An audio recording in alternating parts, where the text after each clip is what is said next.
Clara Nelson had always been a woman of simple routines. At 56, she was accustomed to quiet mornings, sipping her coffee while watching the birds flit through the trees outside her kitchen window. Her life was one of modest comfort, filled with occasional visits to her grown daughter, Rachel, and long afternoons spent reading or tending to her garden. But today something was off. It started with a tiny itch on her left forearm. Clara didn't think much of it at first. Probably just a mosquito, she muttered to herself, absent-mindedly swatting at the spot. She had been sitting on the porch for hours yesterday, enjoying the spring breeze, so it made sense that a mosquito might have found her exposed skin. But as the day wore on, the itch turned into a burning sensation, and Clara noticed the area around the bite growing slightly swollen. She ignored it at first, figuring it was nothing more than a simple reaction. After all, she had been bitten countless times before with little to no trouble. Yet by evening Clara's arm felt warm to the touch. The swelling had spread from the bite site to the surrounding skin, and the redness was now more pronounced. It was no longer just an annoying bite. Something felt wrong, but Clara couldn't put her finger on it. "I'll sleep it off," she thought, trying to calm her growing unease. She went to bed, hoping that the swelling would subside by morning. But when she woke up, it was worse. The skin on her arm was hot and puffy, and Clara's heart sank as she noticed the area had darkened slightly, with what looked like tiny purple spots spreading outwards. Her first instinct was to ignore it, to chalk it up to another benign issue that would eventually go away. But as the day progressed, Clara began to feel lightheaded. Her usually steady hand trembled when she reached for a glass of water, and her skin felt clammy, a cold sweat dotting her forehead. The bite area was now an angry red, and it throbbed with each pulse of her heart. This was no mosquito bite. With a sense of growing panic, Clara dialed her doctor's office, her fingers trembling as she tried to steady herself. Dr. Robert Hamilton had been her family doctor for years. He had seen her through a variety of minor issues, from colds to the occasional sprain. But this felt different. She could feel the heat radiating off her arm, the throbbing pulse that felt like it was spreading through her entire body. Dr. Hamilton's receptionist answered after a few rings. Clara's voice wavered as she explained the situation, her concern unmistakable. "We can fit you in this afternoon, Mrs. Nelson," the receptionist said. "It sounds like you might have an allergic reaction, but it's best to have Dr. Hamilton take a look." Clara agreed, though a growing sense of dread settled in her stomach. She had never been this worried about something so small before. When Clara arrived at Dr. Hamilton's office later that day, the situation had worsened. She felt dizzy as she sat in the waiting room, her eyes darting to her arm every few seconds, as if expecting the swelling to worsen even further.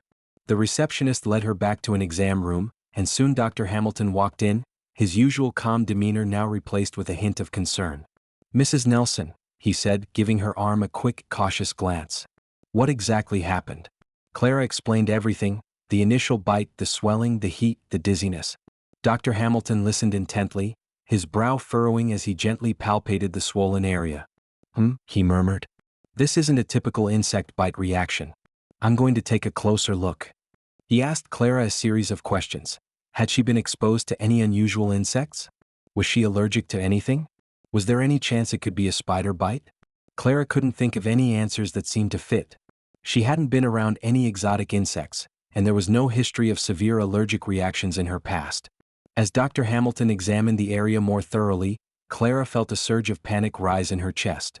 The swelling was now so severe that it looked as though her arm was starting to puff up beyond the point of what seemed normal.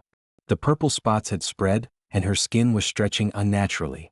Dr. Hamilton's expression shifted. He was no longer just concerned, he was alarmed. "This isn't just an allergic reaction, Mrs. Nelson," he said, his voice steady but tinged with worry. "We need to run some tests. This could be something more serious." Clara's heart raced as she watched him leave the room to consult with the nurse. What had seemed like a harmless bite now felt like a ticking time bomb. A quiet panic crept into her mind as she wondered what was happening to her body.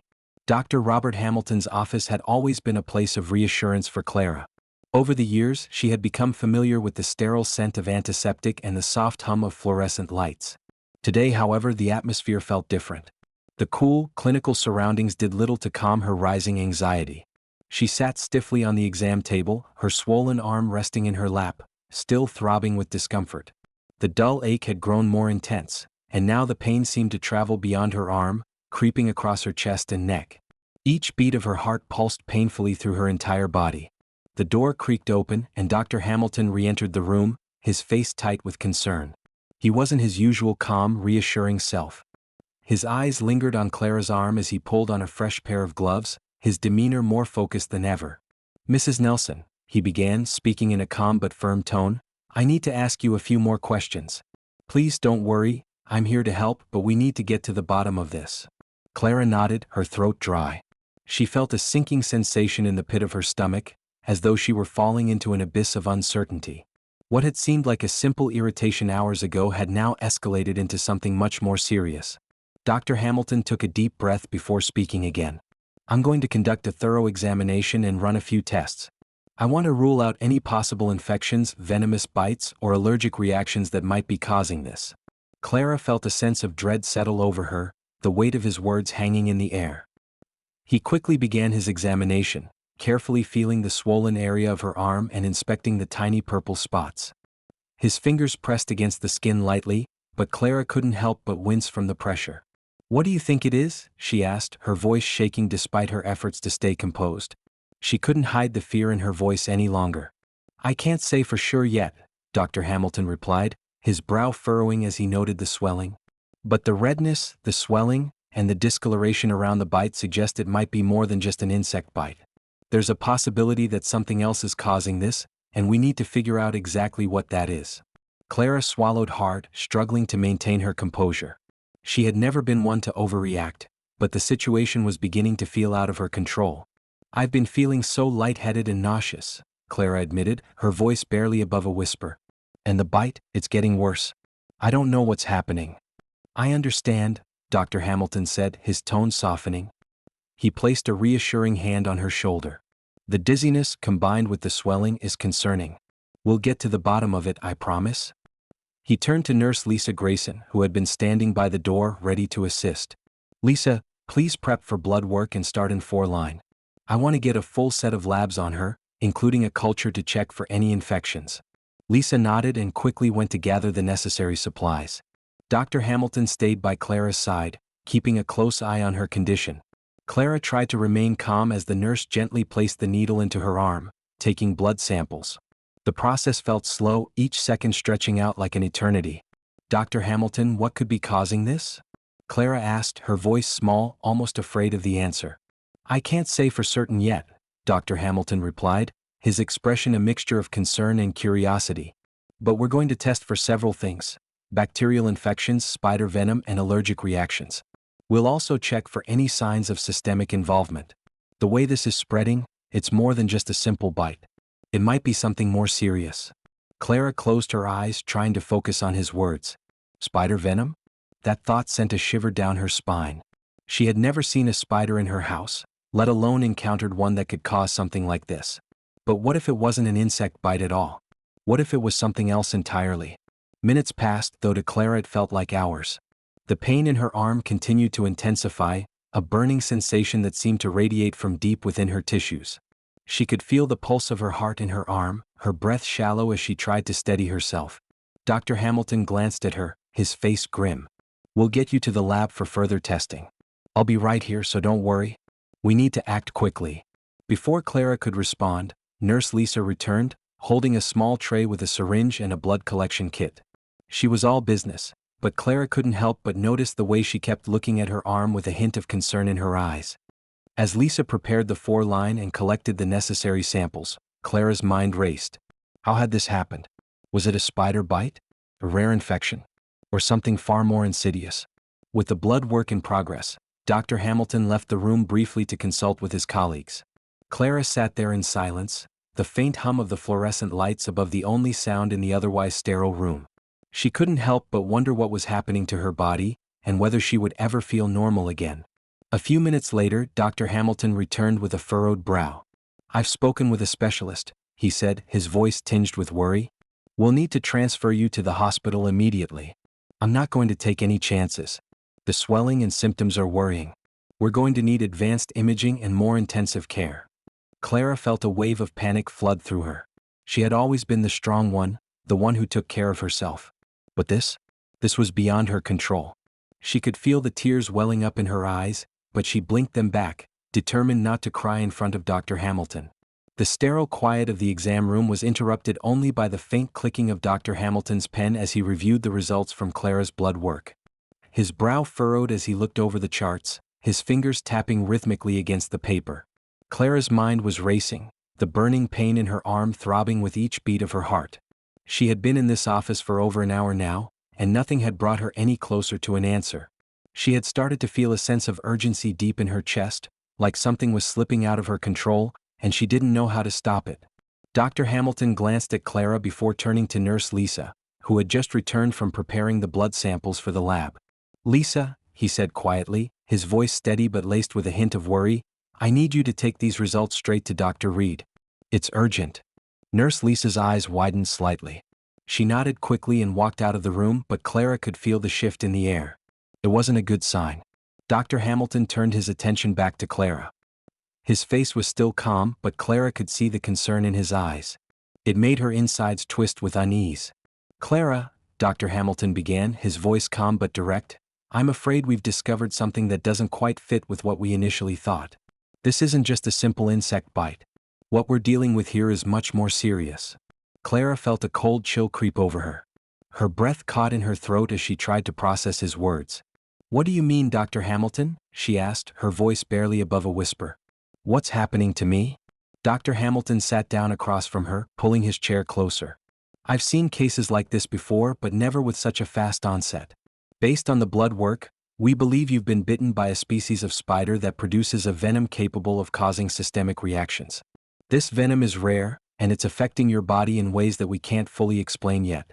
The swelling, the purple spots, and the rapid spread of the venom through your system. These are all signs that this isn't just a simple infection or an allergy. Your body is reacting to something far more dangerous." Clara blinked, her mind struggling to catch up with the magnitude of his words. A spider bite? She could barely remember the last time she had seen a spider in her house. How could something so small, something she'd never even noticed, cause all of this? Is it fatal? Clara's voice trembled as she asked the question that had been plaguing her mind since she first noticed the swelling. Dr. Hamilton's gaze softened, but his answer was anything but reassuring. "It can be. The venom from this particular species is powerful enough to cause serious damage, but it's not always fatal. The key right now is how quickly we can treat you. If we can neutralize the venom before it spreads too far, there's a good chance we can reverse the effects. But we need to act quickly." Clara's heart pounded in her chest. Her mind raced. She hadn't felt this helpless in years. She had always been independent, self-sufficient. But now she was at the mercy of a tiny creature she had never even seen. Her arm throbbed painfully, the skin feeling as if it were stretching beyond its limits. "How long do I have?" Clara asked, her voice barely above a whisper, fear creeping into every word. "We're doing everything we can to slow the venom's progression," Dr. Hamilton replied. "But time is critical. You'll need to be transferred to the hospital immediately for more advanced treatment. I've already made arrangements for you to see Dr. Marcus Reed, a toxicologist who specializes in venomous bites. He'll be able to help us determine the best course of action."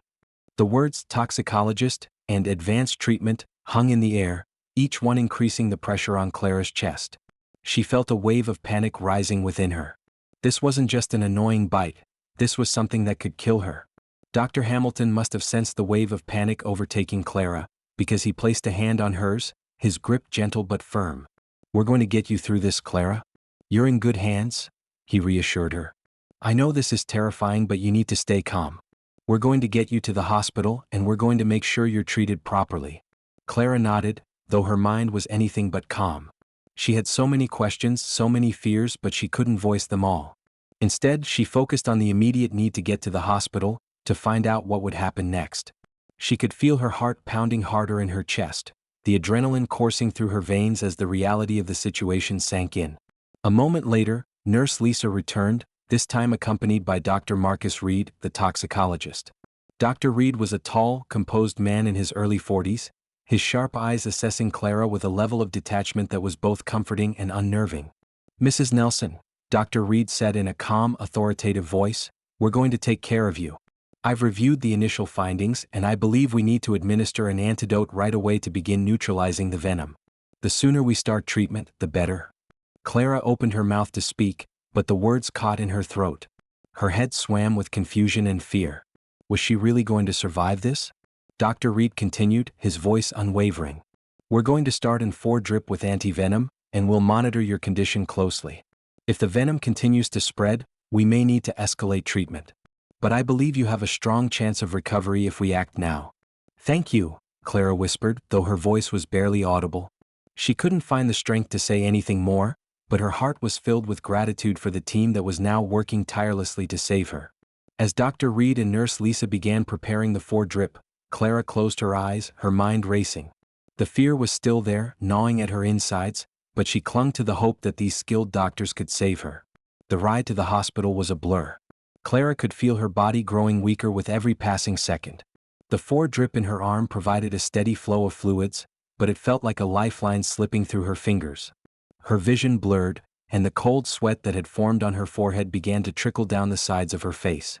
She could hear the sirens wailing in the background, the ambulance bouncing over the uneven roads as it raced toward the emergency room. Dr. Reed's voice had been a constant reassurance, but the panic rising in her chest wouldn't subside. Every beat of her heart seemed to echo in her ears, every breath coming in shallow gasps. She had never felt so vulnerable in her entire life. By the time they arrived at the hospital, Clara's condition had worsened. The swelling on her arm had now spread to her shoulder, and the purple spots had begun to form across her chest. She could feel the venom crawling through her bloodstream, poisoning her in ways she couldn't comprehend. Her body was betraying her, and she was powerless to stop it. The emergency room was bustling with activity when they arrived. Nurses and doctors moved swiftly, their faces etched with determination as they prepared to treat the influx of patients coming through the doors. Clara was rushed through the sliding doors, the bright fluorescent lights overhead making her head spin. The sterile smell of antiseptic filled the air, and the clattering of medical equipment seemed to amplify the pounding in her skull. Dr. Reed was already on the phone, speaking to a colleague, while Clara was wheeled into a treatment bay. She could hear the steady beeping of monitors and the frantic footsteps of medical staff all around her, but it felt like she was in a fog. She could barely keep her eyes open, the exhaustion and fear overwhelming her senses. Clara, stay with us now, Dr. Reed's voice cut through the haze, and she turned her head toward him. He was standing at the foot of the bed, his gaze focused on her with a mix of concern and urgency. We're going to take care of you. You're going to be okay. Clara nodded weakly, but the fear in her chest was choking her. How could she be okay when everything was spiraling out of control? Dr. Reed and Nurse Lisa quickly began preparing her for the next phase of treatment. They hooked her up to an oxygen mask to help her breathe more easily, and Clara could feel the cool air rush into her lungs, though it did little to calm the frantic beating of her heart. Another nurse, a woman named Jasmine Ford, was setting up an array of medications and machines, preparing to start the next round of treatments. We need to monitor her blood pressure closely, Nurse Jasmine said, her voice clipped with precision as she adjusted the 4-line. And we'll need to start an infusion of anti-venom immediately. The symptoms are progressing too quickly. We don't have much time. Clara tried to speak, but her voice came out as a rasping whisper. Will it work? She asked, her throat dry and cracked from the effort. Dr. Reed glanced at her, his expression softening for a moment before he gave her a reassuring smile. We're going to do everything we can, Clara. Stay strong. We'll keep you comfortable. The urgency in his voice wasn't lost on Clara. This was no longer just a routine hospital visit. Her life was hanging by a thread, and every second mattered. As the nurses worked to hook her up to various machines, Clara felt a strange sense of detachment. The physical pain was becoming almost numbing, the dizziness threatening to drag her into unconsciousness. But she couldn't allow herself to drift away. She had to fight. A few minutes passed in a blur of activity. Nurse Jasmine checked Clara's vitals, her fingers flying over the medical instruments as she made adjustments. Clara's pulse was elevated, her heart racing, and her body temperature had spiked again. The venom was spreading faster than anticipated. Nurse Lisa, who had been standing nearby, turned to Dr. Reed, her face pale. Her blood pressure's dropping. We need to act fast. Dr. Reed moved swiftly, adjusting the 4-line to administer the anti-venom. Clara could feel the cool liquid flowing through her veins, and for a moment, it felt like a relief. But the burning sensation in her arm didn't subside. Instead, it grew more intense, spreading like wildfire through her entire body. We need to keep her stable long enough for the anti-venom to work, Dr. Reed said, his voice sharp with urgency. Get the cardiologist on standby. If her heart rate doesn't stabilize, we may need to take more aggressive measures. Clara's mind was racing. She could hear them talking, but it felt as though they were speaking from a distance. She could feel the life draining from her, and the overwhelming fear threatened to consume her. What if the anti-venom didn't work? What if it was too late? She thought of Rachel, her daughter. She wished she could reach out to her, hold her hand, tell her that everything would be okay. But the darkness was closing in, and Clara felt her body give way to the exhaustion that had been building for hours. A sudden sharp pain in her chest made her gasp, and Dr. Reed was at her side in an instant, his hand on her arm as he called for more assistance. The beeping of the heart monitor became erratic, and Clara felt her breath catch in her throat.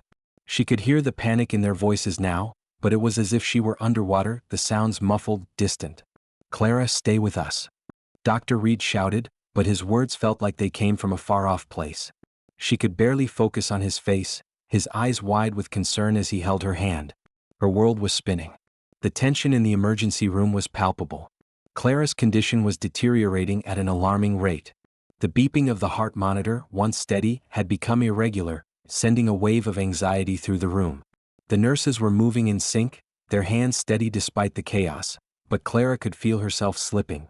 The burn in her arm had spread to her chest, and every breath felt like it took everything out of her. Her vision was beginning to fade, and the world around her seemed to blur as the dizziness took hold. Dr. Reed stood over her, his brow furrowed in concentration. His calm, collected demeanor was the only thing keeping Clara grounded in the midst of the storm. He had been working quickly, giving instructions to the medical team, but the urgency in his voice was unmistakable. "Clara," he said gently but firmly, "we've made a breakthrough. We've confirmed that you've been bitten by a species of spider known for producing a potent venom. We're going to start the treatment now, but I need you to stay with us. The anti-venom will take some time to work." Clara barely registered his words. She could feel her heart pounding in her chest, each beat becoming more erratic. The venom was wreaking havoc on her body, and despite all the medical expertise in the room, it felt like time was slipping away. Dr. Reed continued, his voice still calm but laced with urgency. "This venom attacks the nervous system. It disrupts your body's ability to function properly, and if left untreated, it can cause organ failure. But don't worry, we've got the best treatment available. The anti-venom is designed to neutralize the venom, but it needs time to kick in." Clara's head was swimming, and she had to focus with all her strength to keep her thoughts together. The idea of organ failure was terrifying, but she knew that Dr. Reed was doing everything in his power to save her. As Dr. Reed prepared to administer the anti-venom, Nurse Jasmine stood by, checking the 4 lines and adjusting the flow of fluids. Clara could feel the cold liquid rush into her veins as the anti-venom began its work. Her arm burned with the sensation, and for a brief moment she thought she might scream from the pain. But she clenched her jaw and focused on breathing, trying to push through it. The treatment was slow, and Clara could feel the weight of every second. The minutes stretched on, each one feeling like an eternity. The swelling in her arm was beginning to subside, but the pain was unrelenting. The purple spots that had spread across her skin were still there, though they appeared to be fading slightly. It was a small sign of progress, but Clara knew it wasn't enough. She needed more. She needed her body to fight back. Her breathing became shallow, and she could feel the sweat pouring down her face. She wanted to reach out, to grab Dr. Reed's hand, to find some sense of security in the midst of the turmoil. But she was paralyzed by the fear that if she let go, if she stopped fighting, she might never wake up. Dr. Reed had been watching her closely, his eyes flicking between the monitors and Clara's face. He could see the subtle signs of improvement, but he wasn't willing to take any chances. "We're making progress," he said, trying to reassure her. "The swelling is going down and your vitals are stabilizing. But we're not out of the woods yet. You're not out of danger." Clara nodded weakly. She could barely keep her eyes open, but she forced herself to focus on his voice. She couldn't afford to lose herself to the darkness, not yet. In the distance, Clara heard a soft voice calling her name. It was faint at first, almost like a whisper, but it grew clearer with each passing second. "Mom?" Clara's heart skipped a beat. Her eyes fluttered open, and for the first time in what felt like hours, she saw her daughter, Rachel, standing at the foot of her bed. The sight of Rachel, her daughter's worried, tear-filled eyes, was enough to pull Clara back from the edge. Rachel's presence was a lifeline, a reminder that she had something to fight for. "Rachel," Clara whispered, her voice barely audible. Her throat was dry, but she had to speak. She had to reassure her daughter, even if she didn't know how long she had left. Rachel stepped forward, her hand trembling as she reached out to hold her mother's. "Mom, I'm here." You're going to be okay. Please don't leave me. Clara squeezed her daughter's hand as tightly as she could muster. I'm fighting, sweetheart. I'm fighting for you. The antivenom was starting to take effect, and Clara could feel a strange sense of relief starting to wash over her. The pain wasn't as intense and the burning sensation was gradually ebbing away. But it wasn't over yet. She knew she couldn't relax. Not until she was sure she was out of danger. Dr. Reed glanced at Rachel, his expression softening. She's improving, but we still need to monitor her closely. The next 24 hours are critical. We'll keep her here in the ICU where we can provide constant care. Rachel nodded, her eyes never leaving Clara's face. Please do whatever you need to do. Just don't let her go. Clara could feel the warmth of her daughter's hand, and it was enough to anchor her to this world. The thought of losing Rachel, of never getting to see her smile again, was too much to bear. She couldn't let that happen. Not now. Not when there was still a chance. The doctors continued to work tirelessly, adjusting the 4 lines and monitoring Clara's condition. Slowly, the chaos in the emergency room began to subside, but Clara could still hear the frantic activity in the hallways beyond her door. The hospital was a place where life and death coexisted in a delicate balance, and Clara was acutely aware of how close she had come to slipping into the other side. Her breathing began to steady, and the swelling in her arm had mostly subsided. The purple spots were now faint discolorations, a reminder of the battle her body had just fought. But Clara wasn't out of the woods yet. She still had a long road ahead. As Dr. Reed finished his round of checks, he turned to Clara with a calm expression. We've done all we can for now. We'll need to continue monitoring you closely, but I'm cautiously optimistic. Clara nodded, her body too weak to respond with anything more than a tired smile. She wasn't sure what the future held, but for the first time in hours she felt a flicker of hope. Rachel squeezed her hand once more, and Clara's world felt a little more grounded. She wasn't alone in this fight. She had her daughter. And that made all the difference. The hours that followed in the ICU felt like a blur to Clara. The beeping of the monitors, the steady flow of fluids through the 4, the sterile smell of the hospital, everything felt distant and dreamlike. She had no idea how long she had been in and out of consciousness, but each time she awoke, the pain in her arm seemed less intense, and the burning sensation had all but disappeared. It was Rachel who had been by her side the entire time, never leaving, her face a constant presence in the room. Clara could see the worry etched into her daughter's features, the lines of concern deepening with every passing hour. Rachel had been holding her hand, even when Clara hadn't been aware of it, whispering soothing words and promising that everything would be all right. But Clara knew better than to think everything was fine. She had come too close to losing her life to feel truly at ease, even now that the worst seemed to be over. She awoke once again, her eyes flickering open, to find Rachel sitting beside her, her head resting on her hand.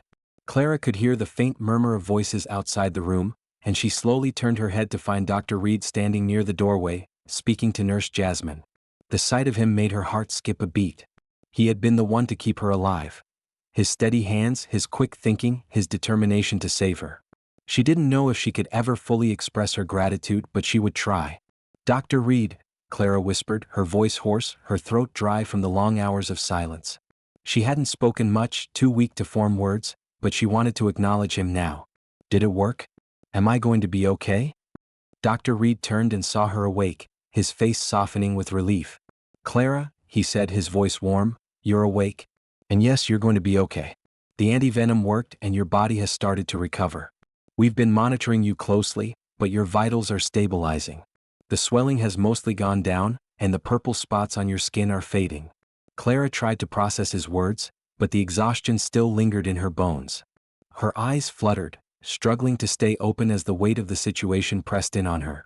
You've been through a lot, Dr. Reed continued, his voice calm but laced with a sense of admiration. I have to say, I'm impressed with how your body has responded. But you'll need to rest for a while.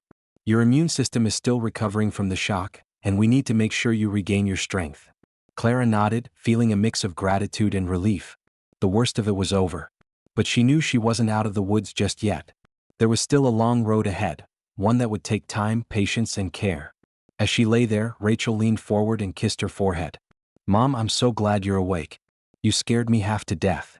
Clara managed a weak smile, squeezing her daughter's hand. I'm sorry, sweetheart. I didn't mean to scare you. I didn't know if I was going to make it. Rachel shook her head, tears welling up in her eyes. Don't say that. I couldn't lose you, Mom. You mean everything to me. Clara's heart ached at the words, and for the first time in hours she felt a deep sense of peace wash over her. She wasn't alone. Rachel was there, and she had fought through the worst of it. The terror of what could have happened, what almost did happen, still lingered in Clara's mind. But the love between her and her daughter was undeniable, and it had been the thread that had pulled her back from the brink. Dr. Reed observed the exchange quietly, then turned to Nurse Jasmine. Let's give her a bit of space. We'll be back in a few hours for the next round of checks. Clara, if you need anything, just press the call button. Thank you, Dr. Reed, Clara said, her voice soft but full of gratitude. You saved my life. Dr. Reed smiled slightly, nodding as he left the room, followed by Nurse Jasmine. Clara's eyes stayed on her daughter as the door clicked shut behind them. Rachel's eyes remained fixed on her mother, her worry slowly shifting to relief. Mom, I've never been so scared in my life. But you're going to be okay now. You're a fighter. Clara chuckled softly, though it quickly turned into a cough. I don't know about being a fighter, she said, her voice hoarse. But I sure am lucky. I'm so lucky to have you, Rachel. Rachel smiled through her tears, brushing Clara's hair back from her forehead. You're the strongest person I know. And you've always been there for me. I'm just glad I was here for you when you needed me. For a long moment, the room was silent, save for the steady beeping of the monitor and the occasional shuffle of feet in the hallway. Clara closed her eyes, allowing herself to rest, knowing that the worst was behind her. Her body was healing, and with it so was her heart. She had come so close to losing everything, but now she had been given a second chance. A chance to be with Rachel, to continue living, to make the most of every day she had left. As the hours passed, Clara's condition improved steadily. By the next morning, she was able to sit up with the help of the nurses, and the pain in her arm had lessened to a dull ache.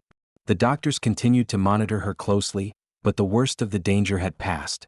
Clara felt stronger, more alert, and more aware of the gift of life she had been given. Dr. Reed, Clara said a few hours later as he entered her room for his routine check, I don't know how to thank you. You saved my life. Dr. Reed smiled gently, shaking his head.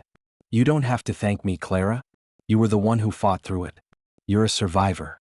Clara smiled weakly, feeling a wave of emotion wash over her. She had survived. And now she had the rest of her life to look forward to.